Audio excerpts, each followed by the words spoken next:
مرسی T V, پیغام رحمت۔ بھائی پوچھ رہے ہیں کہ جن کے پاس گائے اور بیل ہے تو کیا اس کے اندر بھی زکوٰۃ ہے، اور اگر زکوٰۃ ہے تو ان کا نصاب کتنا ہے؟ الجواب بعون الوہاب، جانوروں میں نصاب کیا ہے؟ گائے، بیل، اسی پر لیں گے بھینس جن کے پاس ہے تو اس میں 30 سے کم نہ ہو، یہ مین چیز ہے۔ اب کتنا ہوگا تو کتنا دینا پڑے گا وہ دیکھ لیتے ہیں۔ سنن نبی داؤد کتاب الزکاۃ حدیث نمبر 1572، 30 گائے میں 1 سال کی گائے دینی پڑے گی، 1 سال کا بچھڑا دینا پڑے گا۔ 40 میں 40 گائے، 40 بیل یا 40 بھینس ہو تو 2 سال کا بچھڑا دینا پڑے گا۔ 60 گائے ہو یا بیل ہو یا بھینس ہو تو 2 گائے دینی پڑے گی۔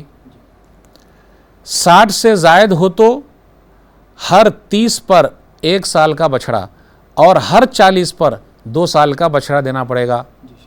یہ بھی ذرا مشکل لگ رہا ہے نصاب کا، لیکن جن کے پاس یہ ہے، فارم ہاؤس ہے، وہ لوگ جانتے ہیں اور ان کا حساب و کتاب ان کے پاس ہے۔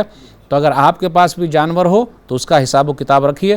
ھذا ما عندی واللہ اعلم بالصواب۔ جزاکم اللہ خیراً۔ ناظرین کرام، جانوروں کی زکوٰۃ کے متعلق سوال و جواب چل رہے ہیں، تو جن افراد جن بھائیوں کے پاس سے جانور ہیں تو انہیں ان کا حساب لگانا چاہیے، اور پھر اگر نصاب تک یہ جانور پہنچ جائیں تو پھر شیخ محترم نے جو تفصیل بتائی ہے اس کے حساب سے ان کی زکوٰۃ نکالنی ہوگی۔ ابھی وقت چلا ہے ایک بریک کا، بریک کے بعد ہم دوبارہ حاضر ہوں گے۔ دیکھتے رہیے ہمارا پروگرام پوچھیے شیخ ثناء اللہ مدنی سے۔ جزاکم اللہ خیراً، والسلام علیکم ورحمۃ اللہ وبرکاتہ۔